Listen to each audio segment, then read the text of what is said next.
En France, pas de nouvelles mesures drastiques, mais le retour du masque pour tous les enfants dès 6 ans à l'école. Plus de différence entre les territoires plus ou moins touchés, comme c'était le cas jusque-là. À 3 dans l'Aube, où l'incidence est la plus faible du pays, on ne comprend pas. Nicolas Traîneau.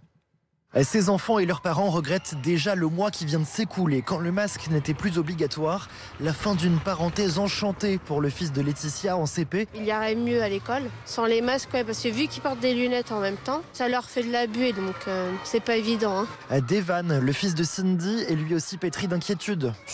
En fait, ça t'empêche de parler, tu parles un petit peu mal avec le masque. Lui, de toute façon, il a dit que s'il remettait le masque, il voulait plus aller à l'école. La mesure dans l'Aube n'était plus appliquée depuis un mois. Cette institutrice observait un changement radical. L'ambiance était différente, oui. Des enfants détendus, de ne pas nous guetter si les enfants ont un masque ou pas, on se concentre sur autre chose. Car cette représentante du syndicat SNUIPP, Gaëlle Chable, remarque bien qu'enseigner à des enfants masqués est plus difficile pour la prononciation, par exemple. Les creux, les greux, les choses comme ça, où c'est plus difficile pour nous de distinguer déjà s'ils le prononcent bien ou pas. Du coup, les corriger, c'est difficile. Après, s'il faut le faire, il faut le faire. Les orthophonistes aussi s'inquiètent. Pour les enfants les plus fragiles, la Fédération nationale constate chez eux des effets dramatiques.